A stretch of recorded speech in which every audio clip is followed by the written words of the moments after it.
our webinar with the small business side of improving school food. My name is Mark Bishop. I'm Vice President of Policy and Communications at the Healthy Schools Campaign, and we're very excited that you all have joined us here today. Today, just so you all know, is our last day of our spring webinar series. We've done a whole bunch of them. You can, if you're interested in going back and seeing some of the work that we've done, we've had some very interesting work. You can go to our website, healthyschoolscampaign.org, and check it out, where all of our past webinars are archived, as will this webinar be archived when later this week. So before we get started, just a little bit about the logistics of today's webinar. We're going to run for about an hour. The recording will be available. It will be available archived on our website, as will the slides. And also, you should know when you exit the webinar, there's going to be a short 2-minute survey. It's actually not even. It's probably less. It's 2 questions. We'd love to get your feedback afterwards. It really does impact how we create these webinars, and we really want to get your feedback. So please just take a moment before you exit to give us your feedback. We will have a Q&A session for the last 15 or so minutes. So if you have any questions during the presentations, please feel free to just type it in through the chat, or actually I believe it's in the questions section on your screen. Just type it in and we will get to as many questions as we can. But feel free, don't hold your questions to the end. Ask them right away when it comes to your mind so you don't forget, and then we'll get to it closer to the end of the hour. So let's get beginning. Again, my name is Mark Bishop. I'm with the Healthy Schools Campaign. For those of you who are new to the Healthy Schools Campaign, we are a not-for-profit organization. We are located in Chicago, and we work on health and environmental issues in schools. We work on the common sense notion that a healthier child is going to be a more successful student. And that's why we believe that we need to make sure that we're doing what we can to support better food, better nutrition, physical activity, recess, healthy buildings, fewer chemicals in our buildings, and doing all those things that keeps our students, our teachers, our staff healthy and ready to learn. Today's webinar, we're talking about the marketplace for in-school food. Now, just to give a little bit of framing for what we're talking about, school food, it doesn't happen in a vacuum. There are a lot of people who we need to have involved to make school food happen, and it's not just the school food service director, it's not just the cafeteria worker and the kitchen workers, but we need to be engaged with parents and teachers and administrators. But today we're focusing on the small businesses, the vendors, the people who we actually don't really think about. Whether it is the farmer who is actually growing the produce, whether it is the manufacturer who is creating some of the products that we are eating, or the spices that we're eating, or even the company that makes the trays, or how about the disposable or the biodegradable sporks that we now use in Chicago public schools.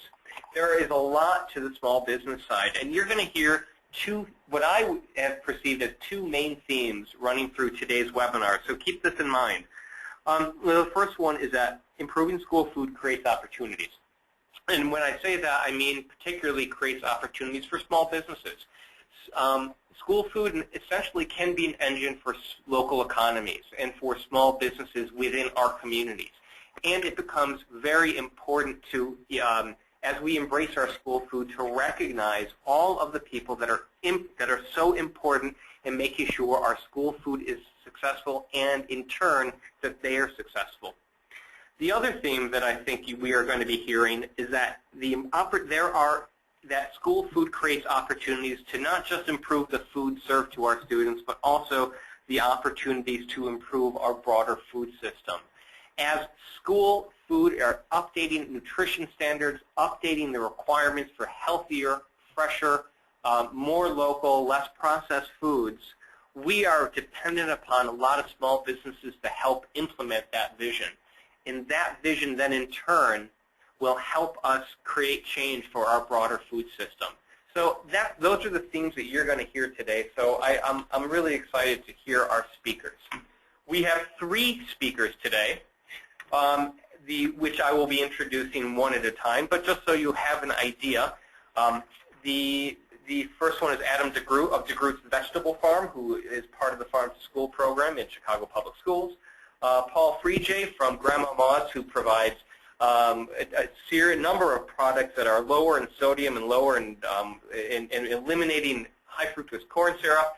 And then we have Lincoln Yee from Asian Food Solutions, who will be talking about his company that was founded exclusively to help schools create ethnically diverse yet healthier options for our kids.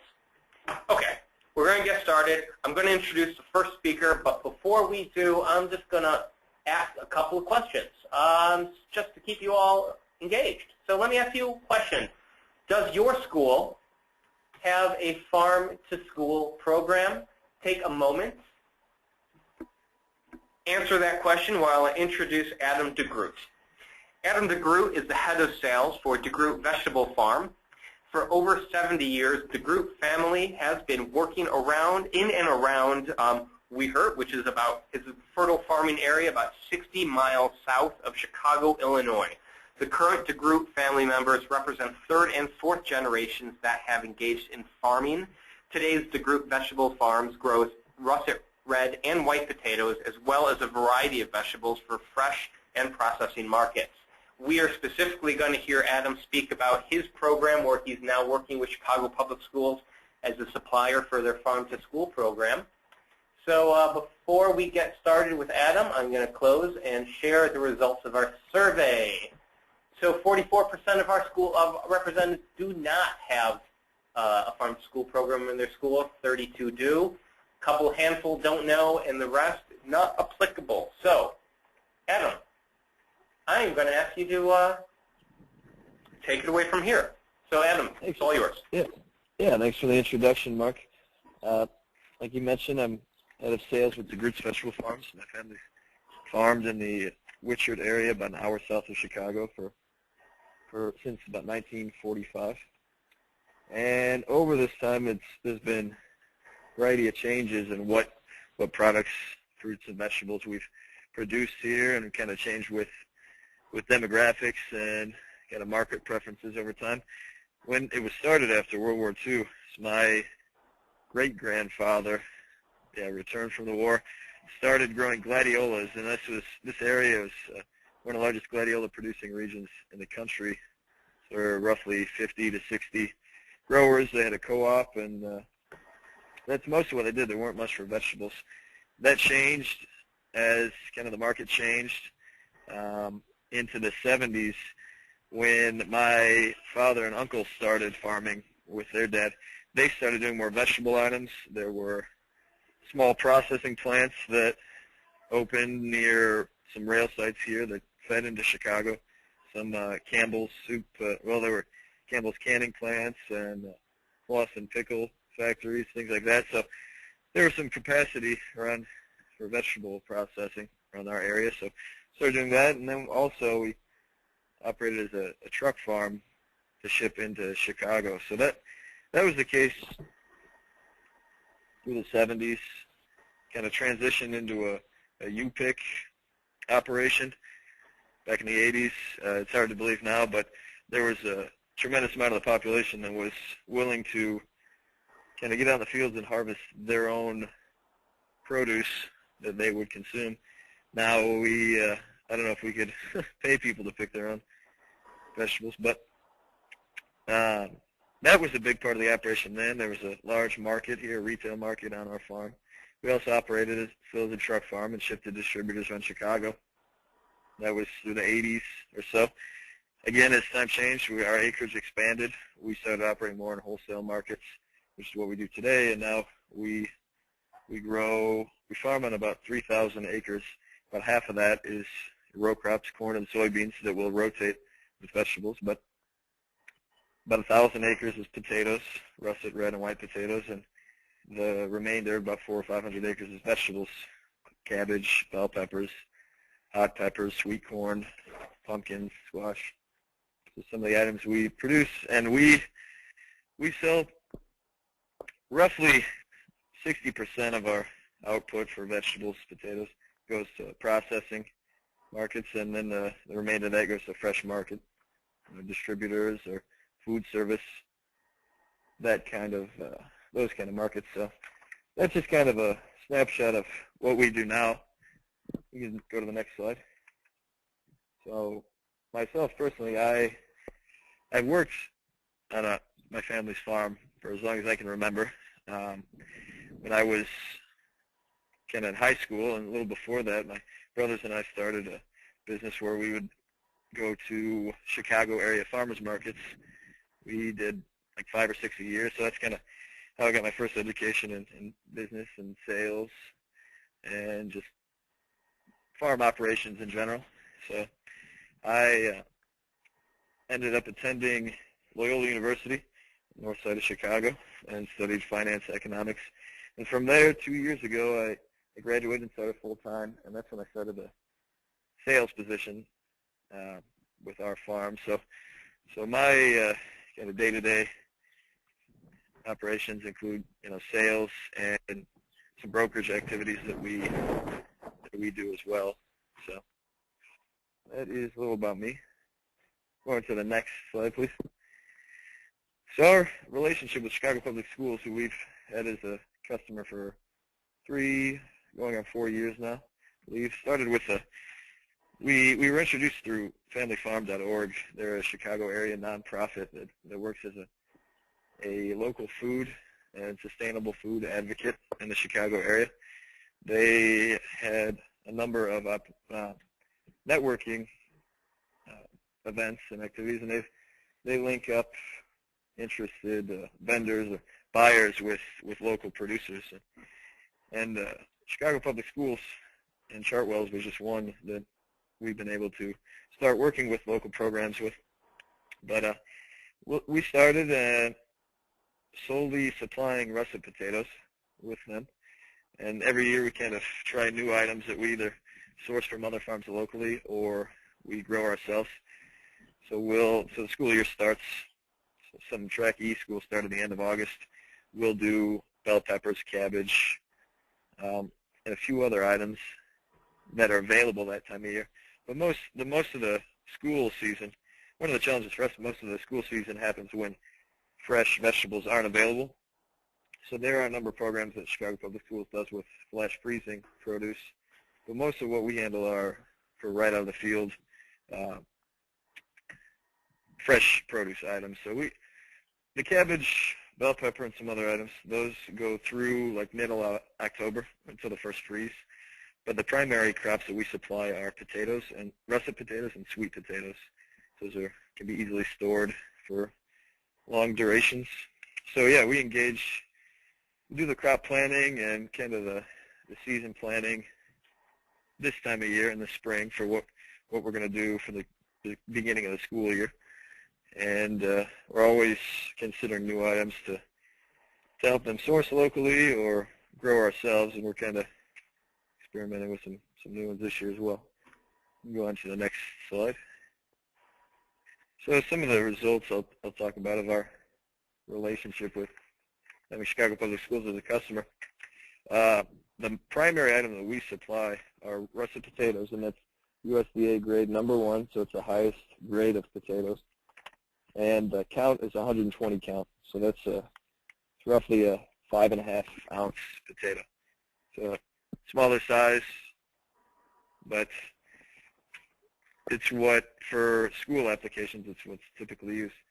So a little bit about our operation. I mentioned that we have kind of a split between fresh market and processing markets. In the past with potatoes, the processing market was the primary outlet for 100% of our potato crop. We would sell to, or we do sell to, dicers, potato salad manufacturers, soup manufacturers, canneries, those kind of applications. And we had never had any experience with a packaged market with higher grades, with retail, grocery store markets, or food service, restaurant applications, those kind of things. So those are higher value markets. There's more overhead involved because there's more sorting of qualities and size profiles and everything. So we always stuck with the markets where we could just ship bulk, not have to have a lot of labor or machinery and packaging, sorting, all these things. And we never really developed much of proficiency in that package market. So when we hooked up at Chicago Public Schools, we decided to give it a try, set up some new equipment for sizing, and kind of train some of our people. It was to grade to meet that higher quality specification. And we found that there was we had some success with it. It was because we mainly dealt for processing grade, it was a lower margin business because there's less specifications involved. So this allowed us to, it's kind of opened up to an entire new market. You can imagine in the Chicago area how much product is used through restaurants, not just schools, but in retail, for the plastic bags you might find in grocery stores, those kind of things. So there's a tremendous amount just within 100 miles of us for tremendous amount of business for those higher quality potatoes. So we're starting to pursue some new opportunities with that we kind of wouldn't even have. We would have just kind of gone on doing business in our old, with processing customers, because that's what we were proficient at. That's kind of where our experience was. So this was it was a new operation for us, but we found that it was definitely worth the effort to pursue. So now we've kind of diversified our operations. We're continuing to look for. We're starting to invest in the capabilities to bag the 3, 5, the 3, 8, 5, and 10-pound bags for retail applications, and to develop some local programs with some retailers for those kind of things. So it's exciting. It's something that we're, it's just allowed us to be able to do more business. And I think that a big part of it was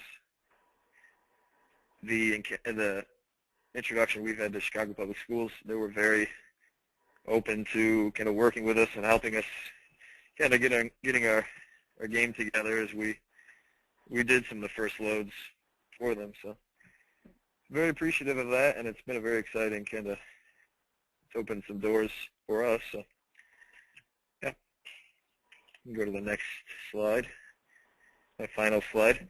So just some thoughts on Chicago Public Schools' effort, what they've done to improve school food. And I've always thought, just seeing what kind of budget, and this is true for schools all over the country, the constraints of their budget and how they've actually made social values and made priorities.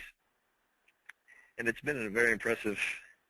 To me, it's been commendable. The total effect of what they've done has been better health outcomes for the 400,000 or so students that attend the schools. The local economic outcomes I can speak to personally. It's impacted our bottom line in a real way, and we've been able to do this in a cost-effective way as well. It's not like there's a premium that's paid for local product. It's something that we can compete with. My understanding is the suppliers prior to us were from across the country, Idaho, Washington. Long distances, trucks will travel thousands of miles. There's a lot of expense and freight associated with that. So we've allowed to help bring savings to their budget, but it's also helped out our operation as a local farm that's growing and getting into new operations. So it's helped the Illinois economy in a small way. It's been better health outcomes, and it's been a win-win for just the greater Chicago community. Yeah, and they've effectively used their budget and their responsibilities as a way to create economic opportunities for the Chicago area in a way where it's not an additional cost to them. Excuse me. So it's been a huge positive for the area, as it's been a catalyst for economic opportunities. We're very appreciative of that. We hope to continue to do more with with Chicago Public Schools, and yeah. Great. Thank you so much, Adam. I think Adam's comments were right in line with what we were what we were talking about earlier about the how school food can create opportunities, but in the same time it can expand our a marketplace for healthier and better and fresher food. So before we go on to introducing our next speaker, I want to do another poll. And I'm going to ask everyone, what is your role as an individual in the school food program? I understand you may have more than one role, so just let's choose and tell us a little bit about who you are. And in the meantime, I'm going to introduce Paul Friege. Paul grew up in the South, where he learned to appreciate the wonderful food his maternal grandmother Maud simmered, stirred, and served from her kitchen. In 1994, he began Grandma Maud's Incorporated as a tribute to her memory and in response to the increasing popularity of Southern-style comfort food. Before establishing Grandma Maud, he had over a decade of experience in the food industry, and I will say that Mr. Friege is the recipient of the prestigious Chicago Tribune's Good Eating Award and is an inductee in the National African American Culinary Arts and Hospitality Museum. So I'm excited to introduce Paul, and I will close our poll, and we will see our results. 21% of our audience works for school food service program. 16% provide products or service for schools. There are some parents, some school nurses, and a whole bunch of other showing our ability to target our questions to our audience. Having said that, Paul, I'd like to give the floor to you. So I look forward to your presentation. Good afternoon. Thank you so much, Mark. Next slide, please. Grandma Maud has been around for about 18 years. As we mentioned, he mentioned earlier, we really specialize in comfort food products. And you can find our products in retail, maybe in your supermarket, as well as in food service. We specialize also in product development. I'm actually an electrical engineer who found himself in food. So I like to say I went from designing microchips to chocolate chips and using the same technique. And I'm also an African American and a minority business enterprise. Next. In terms of working with Chicago Public Schools, it's been about 13 years that we've worked with them. We're found not only in the Chicago Public School District, but we work with other districts throughout the Midwest and the South.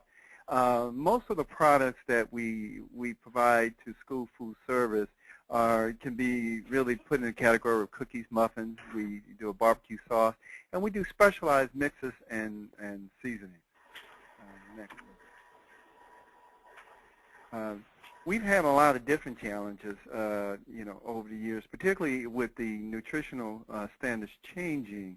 It has caused us to have to reformulate and look at what we were doing, particularly as things like cookies and barbecue sauce have been looked at and recommended that there's more healthier ways that we can do it. We also have found that it's been very challenging over the last particularly 2 or 3 years in the rising commodity prices of things like corn, wheat, and sugar. And all of this is happening on the backdrop of shrinking food budgets. So it's been very challenging for us, but it allows us to create new products that will fit into these new criteria.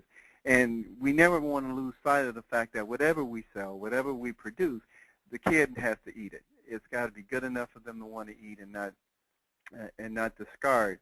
So our challenge is to forever be nimble and to adjust to the school. As a small business, we will do the things that the large corporations oftentimes will not do. We will design products specifically to meet the needs, and we have in Chicago. We've done a number of things that are really exactly for what the needs that they were looking for. Next, please. Here are some examples. We actually got started back almost a decade ago with the Chartwell in the Chicago Public School account. We're creating a cookie. There is a program that Chartwell's Institute called Eat, Learn, and Live that promotes healthy eating. They gave us a specification of what a healthy cookie was. And not only did we create that cookie, but we also created some packaging that promoted not only their program, but also did some co-branding so the kids knew that it was coming from Grandma Ma, a local company. And it's been quite successful and it has stood the test of time. Again, it's almost a 10-year-old product that we've created. Recently, as desserts on the menu have sort of come under attack and they're reducing themselves, we shifted to the breakfast menu. We've done a number of things, from having a breakfast cookie to creating a muffin that use whole grain, reduce sugar, and again, the last litmus test, it passes the taste test for the kids. They're enjoying it. The muffin program is 2 years old, and it has exceeded all of our expectations, what we're doing with that. Next slide.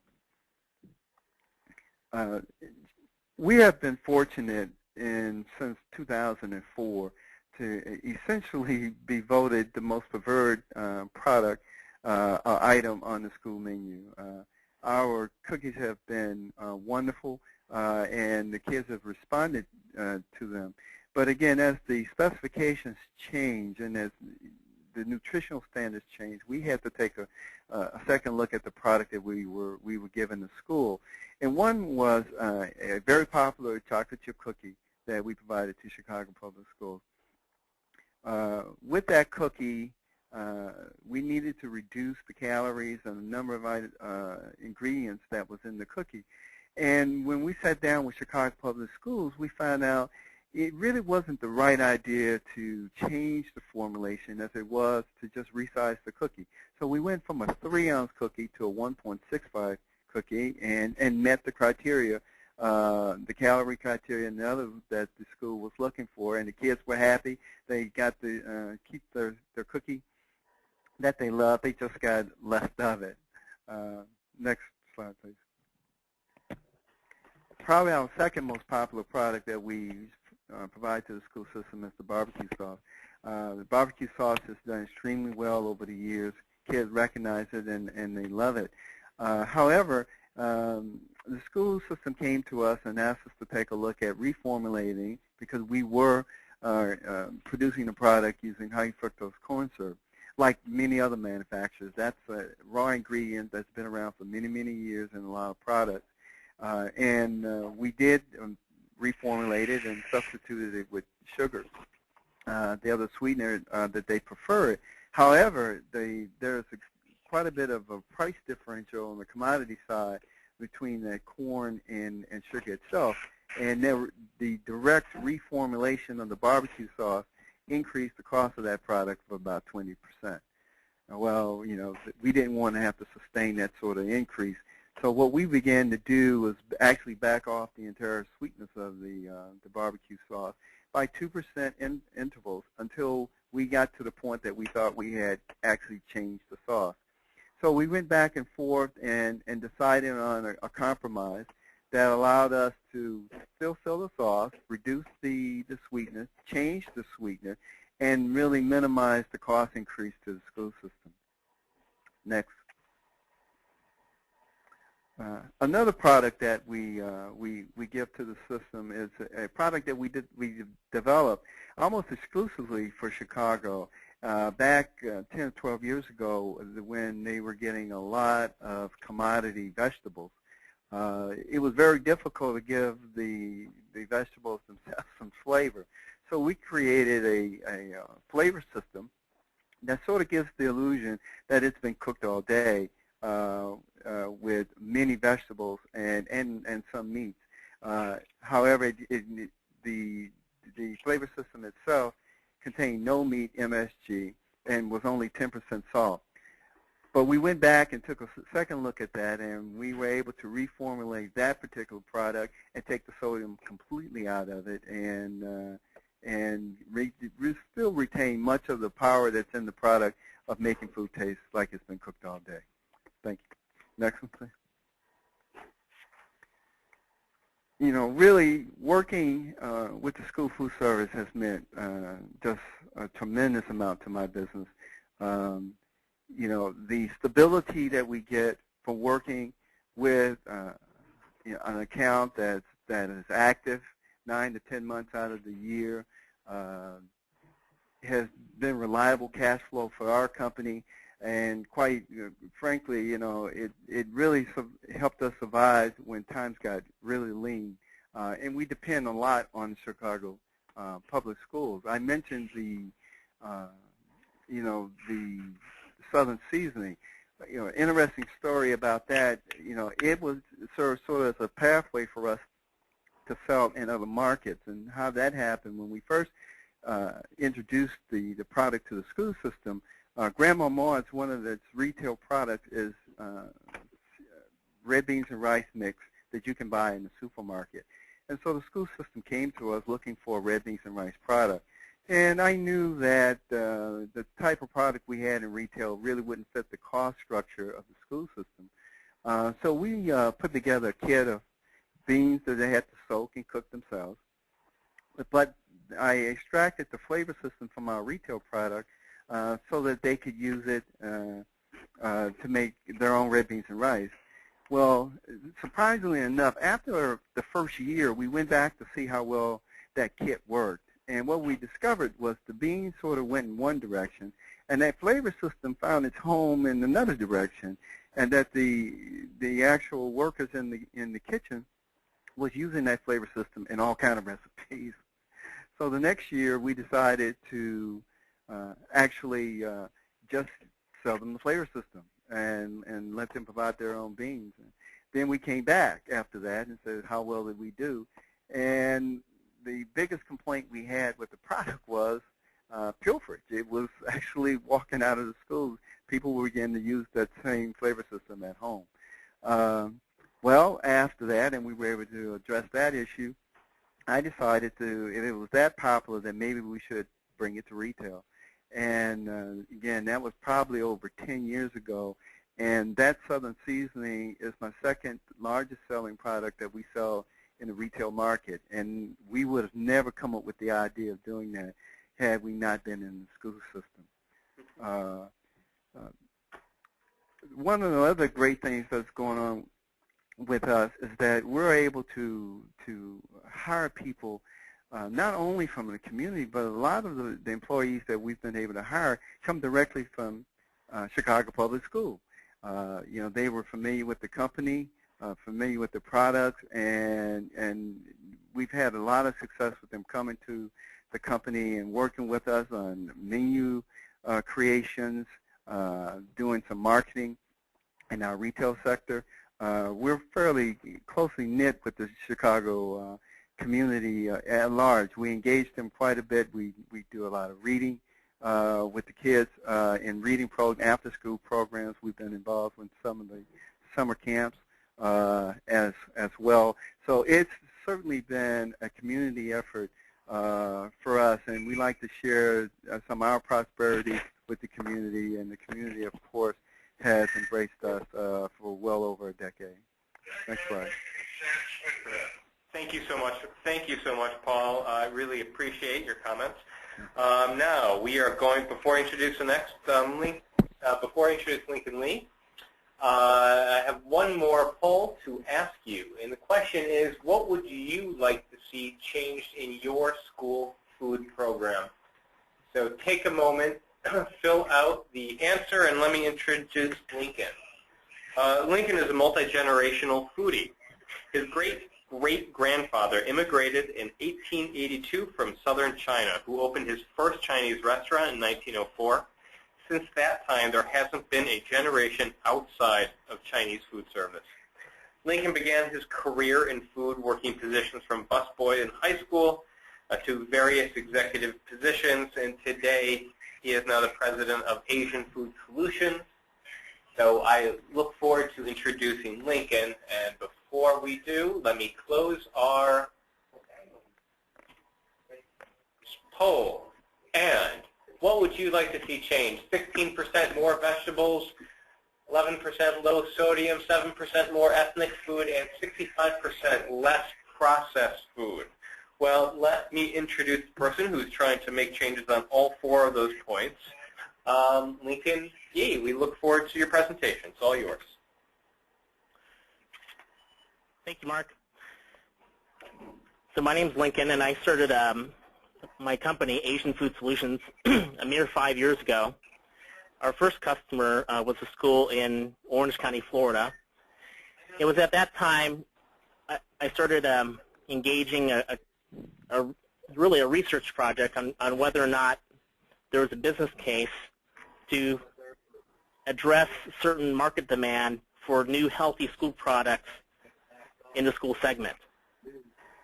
So I then determined that there was, in fact, demand that needed to be met for healthy, tasty, and value-conscious items. I decided to make healthy, tasty, value-conscious ethnic items, namely, Chinese and Asian food products for the public school systems. Next slide, please. So how we began was there was a gentleman named Kern Halls. He's an individual with the Orange County Public School Systems in Orlando. And we simply had a lunch, and we had a conversation, and we ended up beginning a dialogue that really spoke to, hey, Orange County is interested in doing something new for schools. Maybe you should create something for that particular demand. So that simple conversation later inspired me to create a plan in which we gathered a number of investors and stakeholders to make a market entry for the public school system. Within months, we ended up getting several $100,000 in revenue from the very first show following the first show that we went to. There was actually a food show in Florida in which kids voted our products number 1 and number 2 most popular items within the food show itself. And there was probably about 25 vendors with various food products. Asian was still very new to public schools, and it really spoke to the point that there was some demand. Kids were hungry for something new, and it became apparent that it wasn't just an Orange County thing, but it was probably a national thing. Next slide, please. Through our investigation, we found that school food was going through another round of change. There was new regulations coming on the national scene, and at that time, I didn't know much about school food. I knew a lot about food in general, but school food is very new to me personally. I started to really engage what school food was, and what it was really about developing new products that met these new, what people thought were ambitious guidelines for our public school students. So our first entry, when we first developed products, our products didn't have to be reformulated. They started with a good formulation that met the new guidelines that were being proposed. I think because of the time frame and our market entry, we were able to address market demand with starting with a product that met the guidelines. At that time, many of the school food was being supplied by much larger companies. The bigger companies seemed to react slower in terms of developing new product entries that were interesting and innovative. Certainly they were large enough to service many of the schools throughout the country, but it really laid the foundation for us to really have an ability to make really new inroads in school food service, because the bigger companies weren't coming out with products as quick as we could. We found that the school food market was absolutely enormous. Lots of schools lots of kids. I think the number's 30 million kids in the public school systems. And we found that certainly there was a business case to enter the school food arena. Next slide, please. So we found out that there was absolutely not just a demand, but an ability to be a market disruptor. Being that most of the providers of school food were large companies, coming in as a small business and really as a startup company, we were able to quickly gain a foothold in the school food arena. So there was an opportunity, and there still remains an opportunity, for newer niche type of producers that can emerge to meet the market demand for different products. Absolutely, people that are able to address the new nutritional guidelines with new products, new flavors, new entrees, there's absolutely plenty of market demand to meet maybe sales outcomes that a new business would need to engage with. We found that that Asian cuisine in the school food marketplace was new. In fact, there's many people that seem to say, well, I'm not sure if Asian food will actually work in public schools. It was still pretty much unheard of in a good 80–90% of the marketplace that there was Asian-like entrees, but there wasn't genuine Asian food within public schools at that time. So we found that being involved in Asian food at that time, there was only one company who actively existed in that market space. And so we were trying to really ask the question, well, why is that so? Why is there only one company who existed in the Asian market segment for public schools? We found that probably because of regulation and that the large companies were controlling most of the market share, and that regulation really produced unintended barriers of entry. At that time, I produced poultry items for schools. So at that time, we counted 13 poultry processors that existed under a national processing agreement for commodity goods. Next slide, please. So our core business case is really providing a solution to the growing demand of innovative food products for not just school food, but later that would parallel market entries into healthcare, college, and the military. So while our business certainly started within school food service, we found that not only schools were interested in healthy, ethnic, and nutritious entrees like ours. Next slide, please. And so, we developed a bunch of products that are similar to Panda Express type entrees, but healthy. We consider ourselves a full plate provider. So we supply the fried rice, the chow mein, chicken entrees. We even do egg rolls. We can do stir-fry vegetables. So we can make menuing an Asian menu at any public school very simple. One of the things when we first engaged a conversation with the school food service directors on whether or not schools would buy into serving Asian, and one of the things that came up was, well, Asian could be complicated to try to prepare a menu, or there's a perception that it was complicated by some. And so we try to really break it down that, look, if we had entrees of rice or noodles, if we had entrees of the main item, like the centered plate item, in addition to vegetables, and it would make it very simple for a school food service director to make a decision to serve Asian, or at least give us a try. So we developed a very comprehensive list of products. We started actually with only 5 items in our menu, and today we have dozens of items. Next slide, please. And so we found that there was other early barriers in addressing servicing schools. Well, serving one school was workable. We found that because of our market entries and product entries, that there was sufficient demand to service schools nationally, and so that really opened up a number of other questions.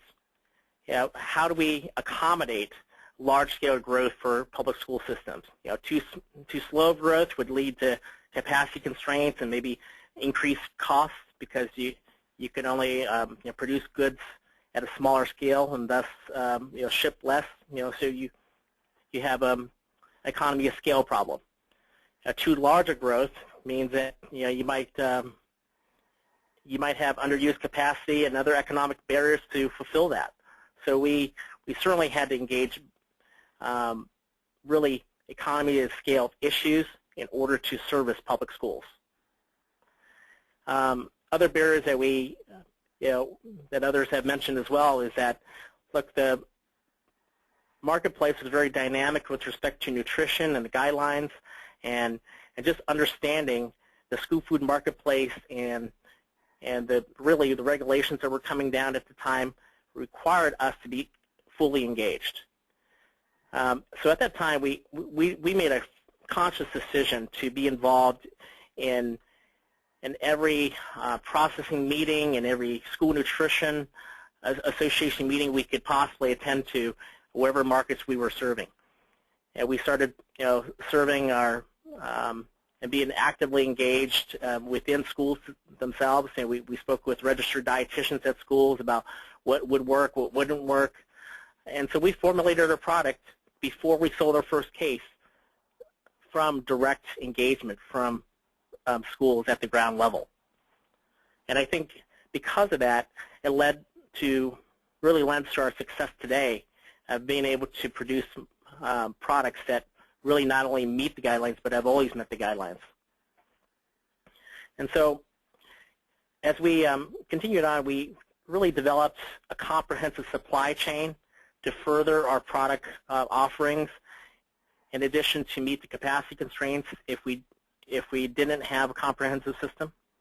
So we started to project out what was the potential market size for an Asian school food type of product, and how will we meet potential demand in the future. So we did engage a very thorough discussion, from starting at the chicken farms to manufacturing capacity to make these goods, and that would come within service time frames that schools would desire. We have found that at that time, looking back, that there were a lot of differences from regular general food service and school food service. So we had to approach going into this market much differently than saying that we started in food service itself. Next slide, please. So at that time, we started moving into other marketplaces. We engaged Chicago marketplace in particular in 2011. We started servicing Chicago Public, and we met them at a food show with Chartwell's and Chicago Public at a food show, and we were subsequently invited to have a conversation with them at the offices there in Chicago.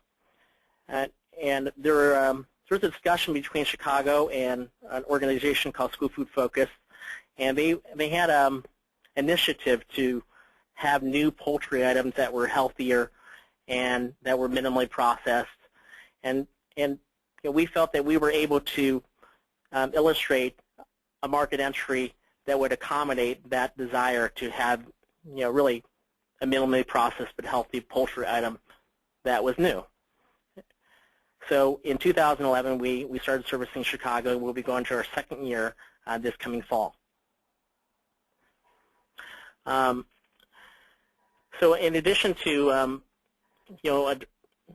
really servicing Chicago, our scalability plan, being that schools like Chicago were very large, we really had to develop this template of growth. How do we service potentially 500,000 students in Chicago and a couple hundred thousand students in Florida? And so we really developed some market intelligence. What did we need to do to really fuel this growth? USDA commodity processing was one of the ways that we were able to do that, because we can get to scale quickly and with the least amount of expense, because we could produce all in large quantities all at once rather than smaller production quantities, which drives up costs. So by using commodities, we were able to scale our growth levels to allow for manufacturing freight efficiencies. Next slide, please. So really, with respect to our continued growth, we found that execution and the ability to grow our concept really involved in planning out the next sales cycles in subsequent years in order to gradually address and gradually grow. So for other companies maybe considering entering into the marketplace, for us it was the issue of scale. There's plenty of market space to gather, but how do you address such market demand with products at such a level where schools can afford? So we just simply replicated our message and our execution with respect to our business plan, and so and even today we continue to replicate the model and now exist in all 50 states. Next slide, please. So today we feed kids all the way up to rural Alaska. We also found, like I said earlier, that healthcare, college, and the military also want healthy goods. And so that's where we sit today. We believe that there's a huge demand still for new products coming out in the market. Competition is good because it does inspire people to create new goods that are different than just chicken nuggets and pizza. But thank you for your time, and I appreciate all the work that the Healthy School Campaign does as well. Great. Thank you so much, Lincoln.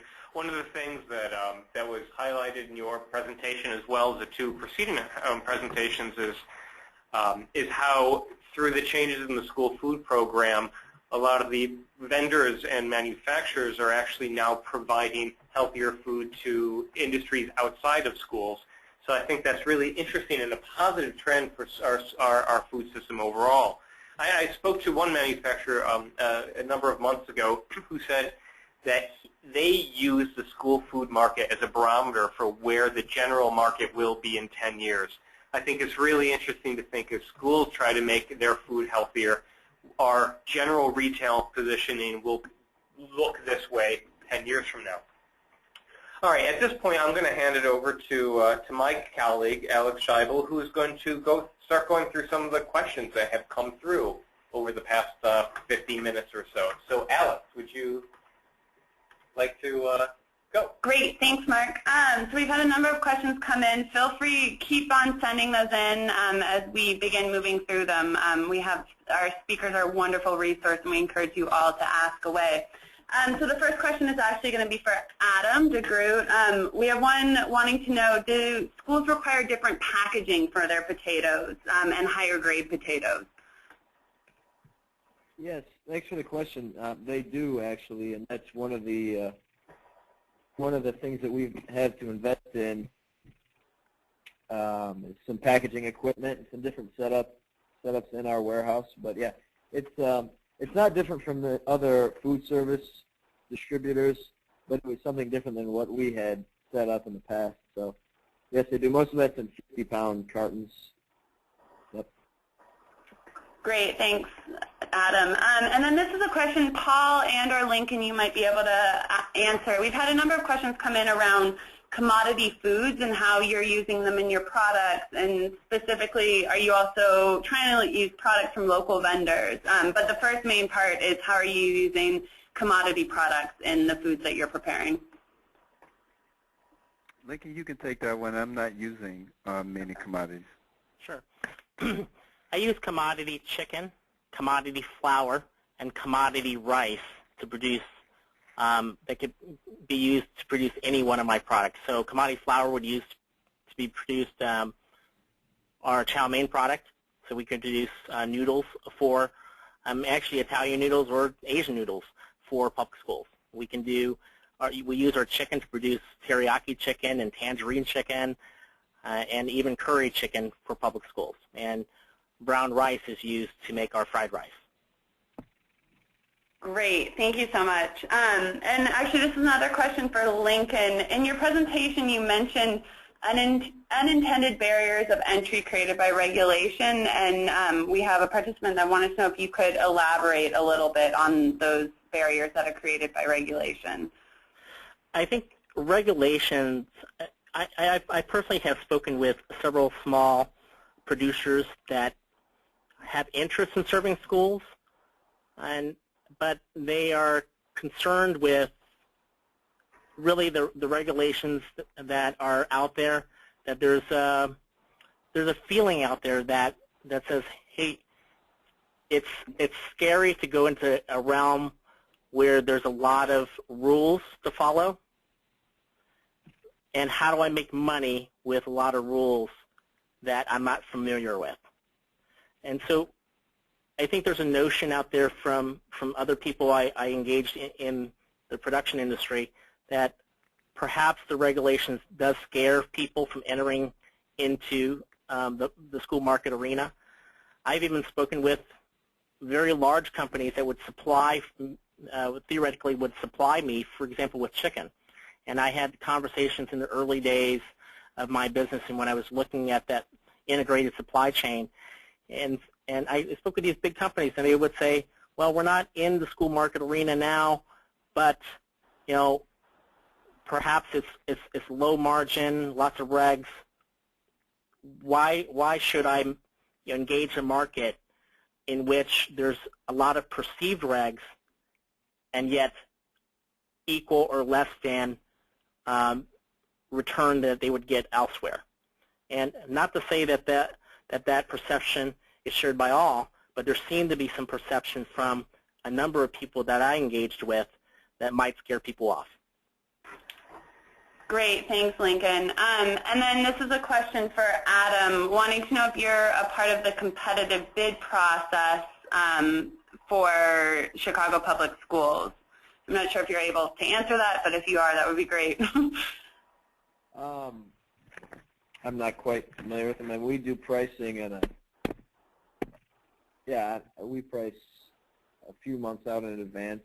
I don't know if the person will elaborate. I mean, okay. we are, we'll bid on there's competitive bidding, if that's what the question is. I'm sorry, I don't quite understand that. Okay, great, thanks. And then I guess one question that sort of has come in, this is actually, it's specifically for Adam around how, if you have any ideas for how school districts can work with their farmers, but I think it's applicable to our other speakers too, that, I mean, you guys have shared wonderful examples of the work that you're doing with school districts, and do you have any advice for school districts about how they can engage with you to bring in healthier food? Yeah, I mean, it's just a matter of sitting down. I mean, we had to develop plans for how we were going to package this product. A lot of it was, there was a lot of work done internally with Chartwells on how they were working with kitchens for all sorts of changes in operations in the kitchens of the Chicago Public Schools that even made it possible for us to ship fresh potatoes. My understanding was many schools handle mostly already processed potatoes. So, I mean, it's just a matter of having those conversations. I would say Chartwells did an exceptional job of going out of their way and making the changes that they could within their own operations to allow for those things to happen for the use of fresh vegetables. So. I think working with the school system, what has been successful for us is that when you can have an honest dialogue with the school district or the kitchen itself and have free access to their operations, where you can bring your expertise and professionalism to it, and it's an honest dialogue, then I think you can engage the small business, because they're going to run a little harder, and they're going to work trying to secure themselves a spot within you. And I think you'll find that instead of being afraid of working with small business, a lot of us come from large corporations and has worked in the sophisticated plants and really understand the techniques. But it really starts with giving us an open forum to talk back and forth and giving us a project to allow us to show you what we can do. Great, thank you. And we have time, I think, for one final question. I know we're running a little bit over, but we do have one more question for Lincoln, wanting to know if your products from Asian Solutions meet the new USD guidelines for sodium. Yes, they meet the new guidelines for sodium. I believe at the 5-year mark in the transition in the 2010 guidelines. Great. And did you have to change your product at all to meet that, or did they meet that ahead of time? They met that ahead of time. Great. Great. Okay. Well, thank you all very much for joining us. We appreciate your time for being here today. We appreciate the time that our speakers have taken to be here with us. Again, we will be archiving this on our website, so look for an email in the next few days with a link to all of the information, including the presentations, which will be downloadable. And as our next spring, when our webinar series kicks in, we hope you'll join us then. In the meantime, we hope you enjoy the rest of your week, and thank you so much for being here with us.